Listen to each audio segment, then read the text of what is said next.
Fanboy Friday with Mark Walters and Robert Miguel. Coyote Country 104.9. Friday 8:30 means time for Fanboy Friday. So with me on the phone from Dallas, Texas, professional Q&A moderator and speaker, film critic at bigfanboy.com, and show director at Dallas Comic Show, Mr. Mark Walters. Hey, good morning, man. What's up, my friend? You know, did you know this? It's National Watermelon Day. Are you going to go get some watermelon? Is it National Watermelon Day? That's right. Friday, August 3rd, National Watermelon Day. And I just found this out just moments ago, but that Texas is the largest supplier and the biggest, source of watermelon. I don't know, but I got to tell you, when I was a kid, there was nothing better on a hot day than a nice slice of watermelon and, just a cold glass of ice water. So I may just be sitting outside on the porch having some watermelon because I think that sounds really good. The question is, will the stores be properly stocked with watermelon today? That's the real question. If everybody doesn't know, kind of like I just told you for the first time, maybe you're... You ruined it, Robert. You've told everybody. Maybe it's early enough to where you can just get on out there and get that, snagged. And, the cool thing is there's so many stores now. I mean, hey, down here, well, we got little, watermelon guys on the corner. I'm also sure that they've thought ahead of it. They're going to have a National Watermelon Day. You would think that they'd prepare themselves, right? Get it out there. Is it more fun eating the watermelon, or is it more fun to just spit the seeds? That's what I want to know. I generally go seedless these days. I don't even did seedless even exist when we were kids? I can't even remember, but I seem to either that we couldn't afford them. I don't know. Last weekend I was visiting my folks and had a big old watermelon. It had seeds in it, and I gotta say I had a blast. Kind of working the getting the flesh around the seeds, and then spitting that seed out at various people in my party. So yeah, of course it's more fun having the seeds, man. It's awesome. I was getting worried there for a second because you were saying something about going seedless. I'm thinking, Robert, what happened to you? I like it. I like the seedless, but like I said, I went old school. And remember, you can't swallow them, Mark. Otherwise, a watermelon's going to grow in your belly. That's an old wives' tale. Don't let somebody fool you into thinking that's true. Well, anyway, man, I know you've had a busy week, so let's just real briefly talk about some of the stuff going on in theaters. I know that Christopher Robin movie comes out with Ewan McGregor, and of course it's a live-action Winnie the Pooh kind of thing. I know you were initially very excited about it. You didn't get the chance to screen it, but do you have any kind of inside information about it? No, I did not get a chance to screen it. However, I do know that the advanced reviews have been very good, and also it's been tracking to have a really big opening weekend. So, if anything, this kind of proves, or I guess just sort of sustains the concept that Disney making these live-action versions of their classic animated films.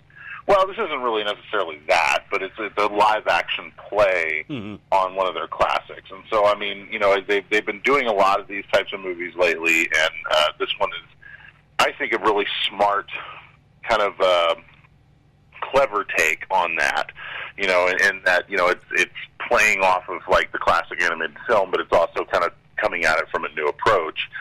And the one thing that really, this has been really, I guess, when you talk about like word of mouth, or you talk about when something is on track to do really, really well, there's been a ton of reactions from people online, talking about the trailers for this movie and talking about how heartwarming and how, kind of like personal it felt.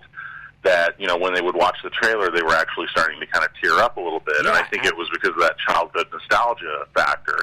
And I'll admit, when I saw the trailers for this thing, I kind of got choked up too, because it made me feel like, well, this is what I imagined like when I was a kid. If I had that experience with Winnie the Pooh, if that was something that I was dealing with, then this is kind of what it would feel like. So I think this is going to hit home really well for a lot of people. I think it's going to do extremely well this weekend, and I think that we have not yet begun to see the end of these Disney, sort of live-action takes on some of their classic films. So, they've got a lot more in the pipeline already planned, so we've got more of these coming up, and I think this one's going to be a smash hit. So now what should be interesting to see is if this does really, really well, will they maybe try to start doing some more outside-of-the-box thinking on some of these films, like instead of just remaking Beauty and the Beast and basically making it live action, will they start trying to do more films like this where it's, you know, playing off of the concept but doing something new and different with it? That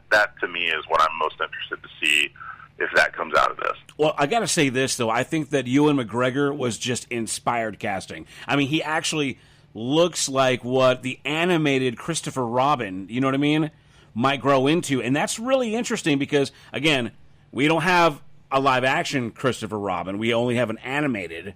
And it's totally realistic to me to see the animated version converted to a real-life Christopher Robin growing up to look like Ewan McGregor, if that makes any sense. Well, and there's a great moment in the trailer where, you know, it's Ewan McGregor as Christopher Robin, and he's saying, you know, silly old bear, just like the animated Christopher Robin said it. And again, it's one of those kind of, you know, when it happens, it sort of gets to you. Dude, you're kind of like, oh my gosh, you just gave me some really chills. Hits you in the nostalgia feels. Yeah, I literally just got the feels just now when you said that because yes, the way he utters, you know, silly old bear or whatever, it really harkens back to the original animation. So wow, yeah. Well, I'm excited about it, man. Christopher Robin, the Disney, you know, live action remake, rated PG.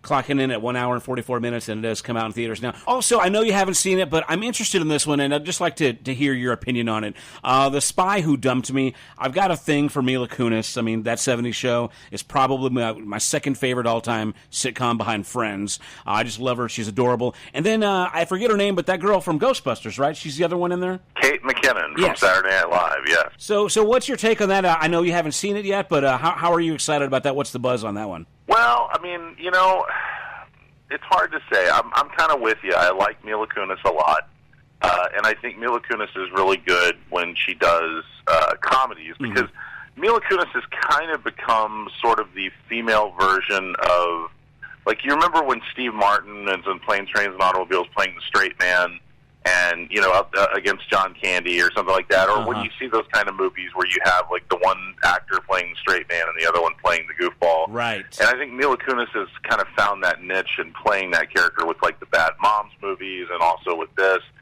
So I'm anxious to see what she does with it. I think it'll be fun. I haven't really been wowed by the trailers for it, but I think that may just be a case of they haven't really cut together a great trailer yet. But the film looks like it's probably got some pretty fun action and stuff in it, and it looks like it's got enough exotic locations to where, you know, I think it'll find its audience, and I think it'll do well. And Kate McKinnon is, you know, after all of her success on Saturday Night Live, she's become, you know, easily one of the breakout performers on Saturday Night Live.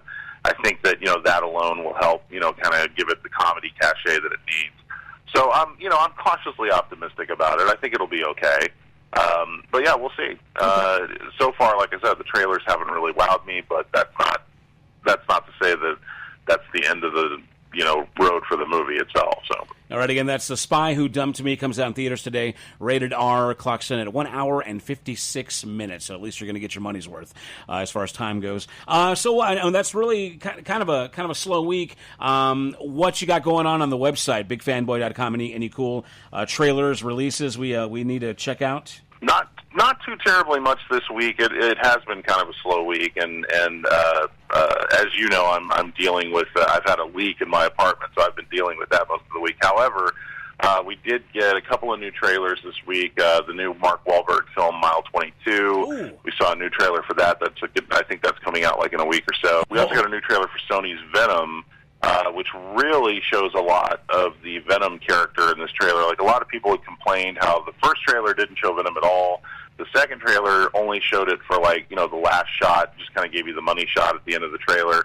This trailer really shows you a lot of Venom. It not only shows you Venom, but it shows you some of the other alien symbiotes that Venom is going to fight in the movie.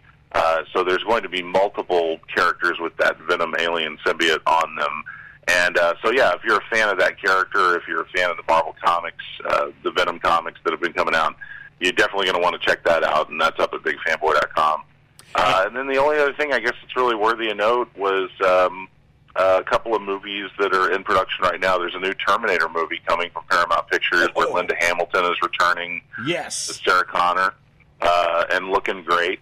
And then also J.J. Abrams tweeted out this week that Episode 9 has officially started production. So if you guys are Star Wars fans and you were waiting for the day when we'd get some more Star Wars news, well, it's here. They're working on Episode 9, and they're already shooting it. So wow, getting the chills, getting all the feels. And going back to, you said Mile 22, the new Mark Wahlberg film, we have a thing going on with Fanboy Friday now where you can actually... Really, yeah, I saw that. Yeah. We want to make sure we push that up.